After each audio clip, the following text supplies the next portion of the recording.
Assalamualaikum warahmatullahi wabarakatuh. Halo semuanya, jumpa lagi dengan saya Chow Sing Sing, kurator dari podcast Horror Night Story.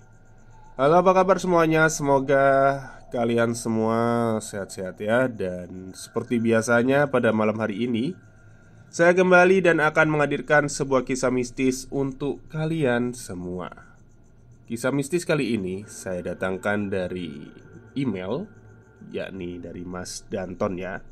Jadi nanti Mas Danton akan menceritakan kejadian seram yang dialaminya waktu masih kecil.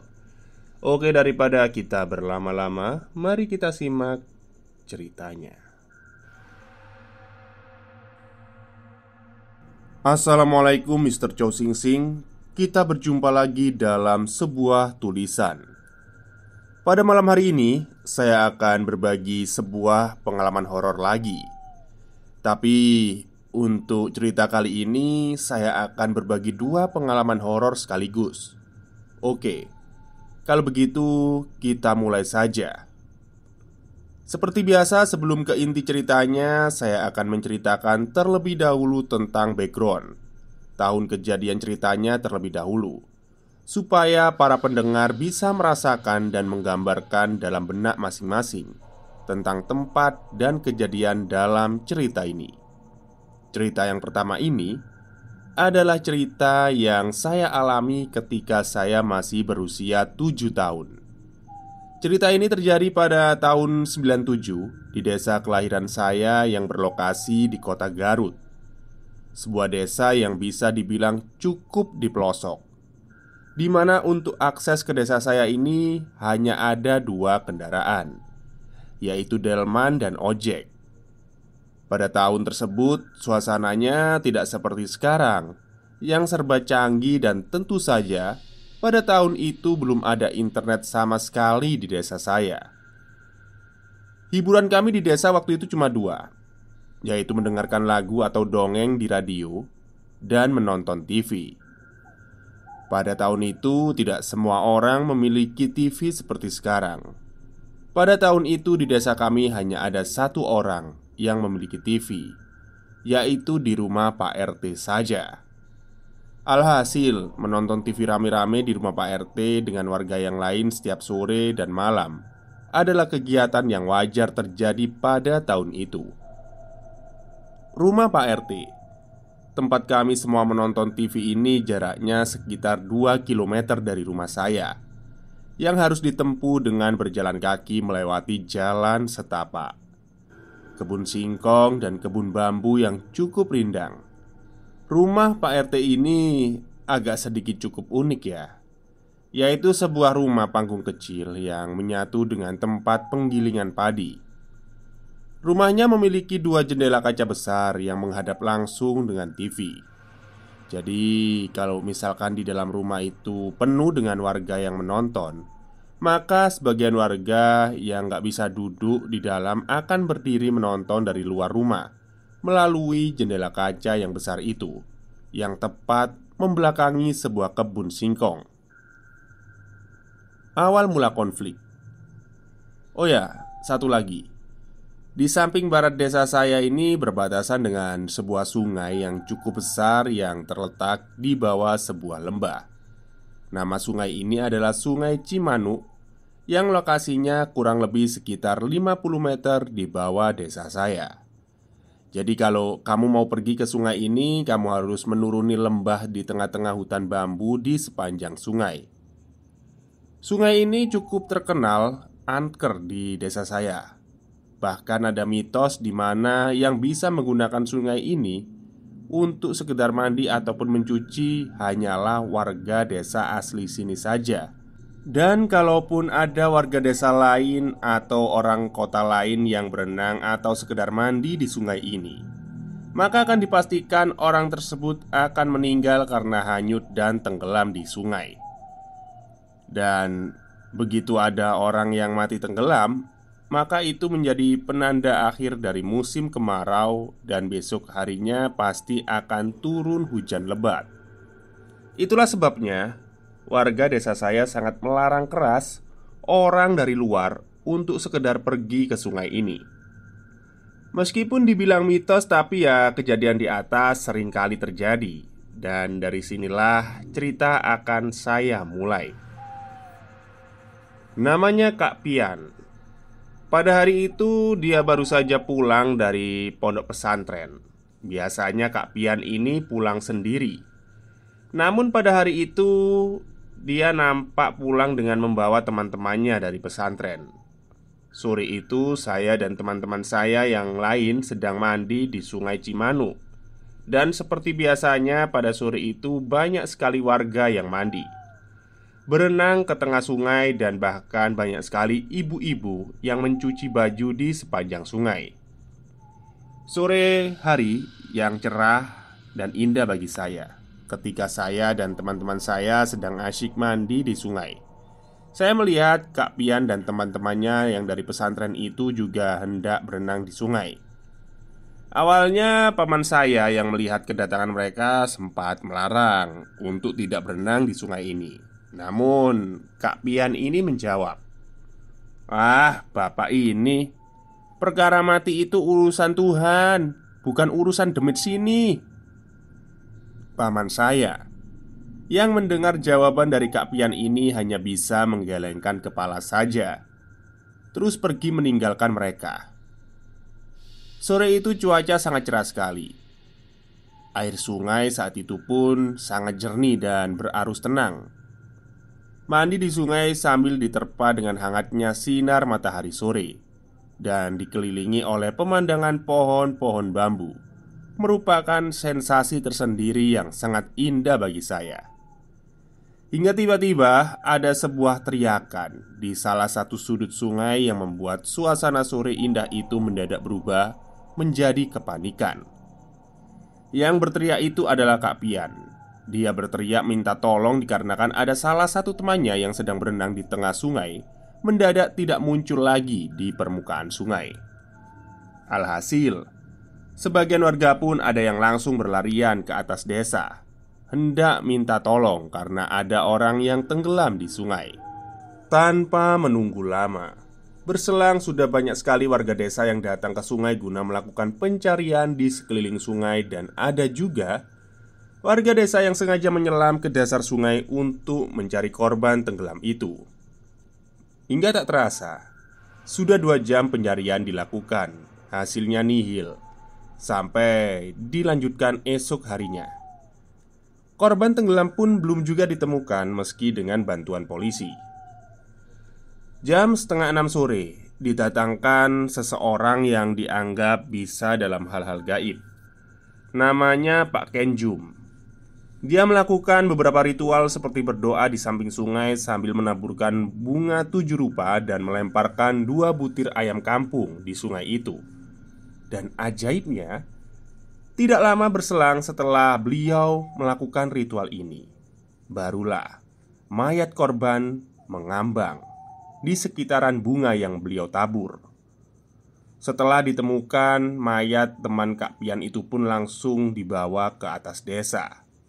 Kak Pian yang saat itu membantu menggotong korban pun nampak terpukul sekali dengan kejadian itu. Dan itu dikarenakan almarhum teman Kak Pian ini adalah warga dari pulau seberang. Dan setelah berdiskusi dengan pihak keluarganya melalui telepon, alhasil terpaksa almarhum dikuburkan di tempat pemakaman umum di desa kami sore itu juga. Malam harinya, suasana desa mendadak sepi sekali. Tidak ada orang yang keluar rumah sama sekali setelah sholat Isya.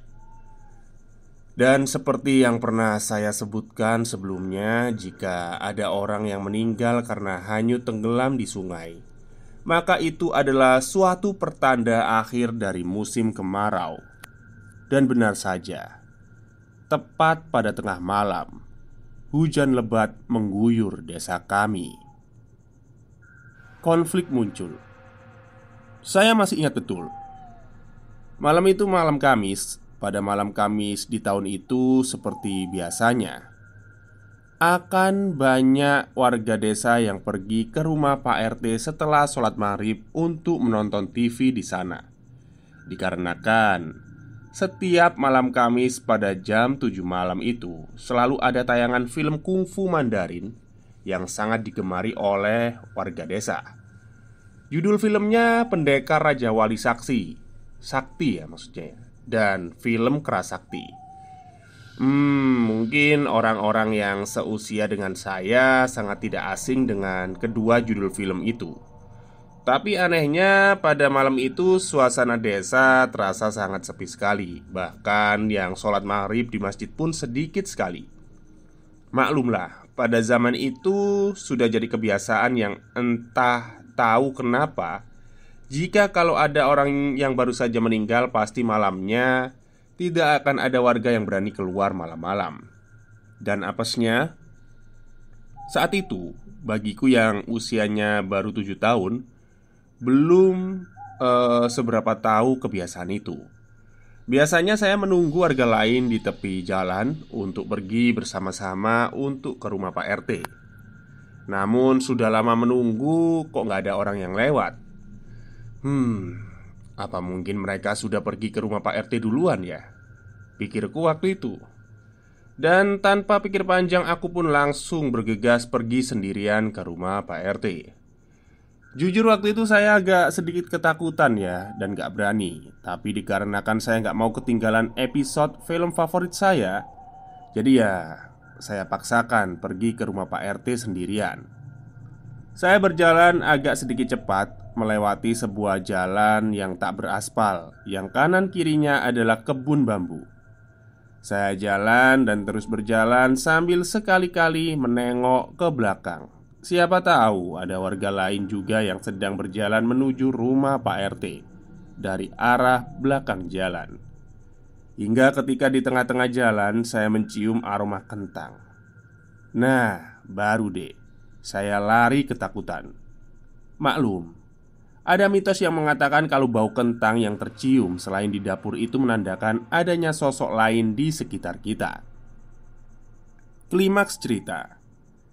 Singkat cerita, sampailah saya di depan halaman rumah Pak RT yang hanya diterangi oleh lampu bohlam 5 watt saja, yang membuat suasana di sekitar halaman rumahnya menjadi temaram. Dengan nafas yang masih terengah-engah karena habis berlari, saya berjalan menuju pintu rumah dan wah, ternyata sudah penuh sekali di dalamnya orang-orang yang sedang menonton TV. Saya pun menutup pintu kembali dan pergi ke arah jendela dengan niat hati untuk nonton TV lewat jendela saja. Sesampainya di jendela samping rumah, saya tidak melihat ada satupun orang yang sedang menonton TV di dalam. Wah, kacau nih. Nanti saya pulang gimana kalau nggak ada warga desa yang kukenal? Kataku dalam hati. Episode pertama dimulai.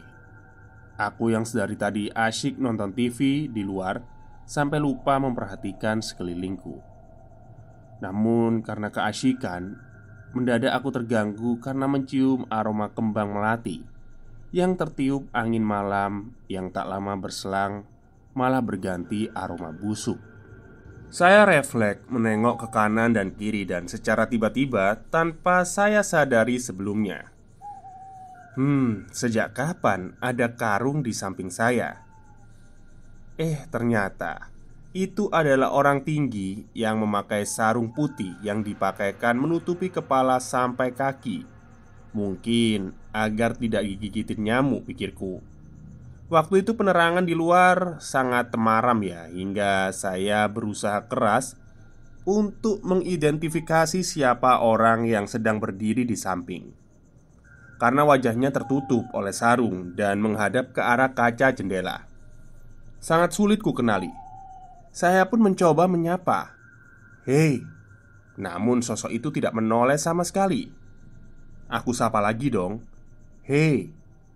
Sosok itu tidak menoleh juga dan hanya menggoyangkan sedikit badannya ke kanan dan kiri. Saya perhatikan lagi sosok orang itu dari atas sampai bawah. Saat itu aku masih anak-anak ya, hanya bisa berkata dalam hati, jorok lah. Masa sarungnya gak pernah dicuci, Soalnya sarung putihnya tuh kotor banget. Tapi tak lama setelah aku berkata itu, tiba-tiba seluruh badan saya mulai merinding hebat. Rasa takut pun mulai muncul di pikiran. Akhirnya, saya tidak melanjutkan lagi menonton dan langsung berlari sekencang mungkin karena ketakutan dengan sosok itu. Jujur saat itu saya sama sekali tidak tahu apa itu. Yang jelas waktu itu saya merasa sangat ketakutan sama sekali. Di tengah kegelapan jalan desa, saya berlari ketakutan dari rumah Pak RT. Dan ketika langkahku melewati kebun bambu, aroma kentang itu mulai tercium lagi. Saat itu, saya sempat menoleh ke belakang jalan. Dan dari kejauhan, samar-samar sosok berkain putih itu nampak terlihat menganggukkan kepalanya ke kanan dan ke kiri. Waduh, semakin ketakutan dong saya. Akhirnya berlari kencanglah saya melihat itu. Saat itu nggak tahu ya saya waktu itu benda apa sih itu. Tapi melihatnya saja saya merasa ketakutan. Akhirnya sampai juga aku di rumah. Saya langsung cuci kaki dan tidur malam itu. Singkat cerita, esok harinya temanku yang bernama Awal datang ke rumah untuk mengajakku bermain. Ya, Awal ini temanku. Dia adalah anak dari Pak RT yang rumahnya biasa aku kunjungi untuk menonton TV. Setelah selesai bermain, Awal mengajakku ke rumahnya. "Ton, kita ke rumahku yuk. Jam 1 siang nanti ada film seru loh. Judulnya Pocong Mumun," kata Awal. Aku pun langsung mengiyakan ajakannya. Film Pocong Mumun itu judul aslinya Jadi Pocong, yang diperankan oleh seniman Betawi bernama Mandra. Saya pun berlarut dalam tontonan film itu. Tapi ketika hantunya muncul, Awal nampak ketakutan sambil menutupi kedua matanya. "Ih, ada pocong," kata Awal yang duduk di sampingku. Mendengar perkataan Awal, saat itu saya pun berpikir, "Hah? Pocong?" Akhirnya saya ngeh. Kalau yang beginian sih semalam saya juga lihat. "Oh, ini yang namanya pocong setan," kataku dalam hati. Jujur ya, saat itu saya baru tahu apa yang namanya setan pocong itu setelah menonton film itu. Ya maklumlah masih anak-anak. Setelah kejadian saya melihat pocong di rumah Pak RT dan sampai diikutin juga sewaktu pulang. Setelah itu mulai deh ada banyak warga yang membicarakan hal yang sama. Yakni ada beberapa warga yang melihat penampakan pocong di desa. Dan semenjak rumor itu beredar, para orang tua melarang anaknya untuk keluar rumah habis maghrib. Sosok pocong yang dilihat warga itu adalah pocong keliling alias maling yang menakuti warga dengan kostum pocong. Maka para pemuda pun sepakat untuk mulai berjaga malam di pos ronda. Cerita-cerita tentang warga yang melihat sosok pocong pun makin luas, berlebar. Dan sosok penampakan hantu pocong tersebut baru tak terlihat lagi setelah 7 hari berlalu. Oke, Mr. Chow Sing Sing, sekian pengalaman masa kecil saya ketika saya pertama kali melihat sosok gaib yang saya takuti sampai sekarang. Kurang lebih itulah yang masih saya ingat. Dan apakah sosok penampakan pocong itu ada hubungannya dengan korban meninggal tenggelam di sungai, ya saya kurang tahu ya. Soalnya korban sendiri dikuburkan di desa saya. Saya juga nggak mau berpikir kemana-mana. Oke, sekian pengalaman horor yang saya alami sewaktu kecil. Untuk cerita keduanya saya akan segera email. Terima kasih. Oke,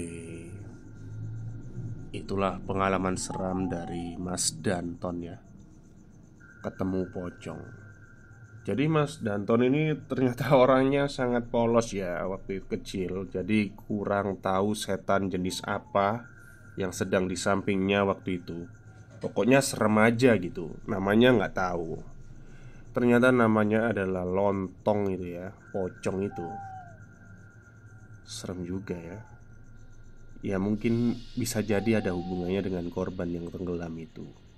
Mungkin waktu menguburkan tali pocongnya lupa nggak dibuka atau gimana ya. Oke, mungkin itu saja untuk cerita malam hari ini. Kurang lebihnya saya mohon maaf. Wassalamualaikum warahmatullahi wabarakatuh.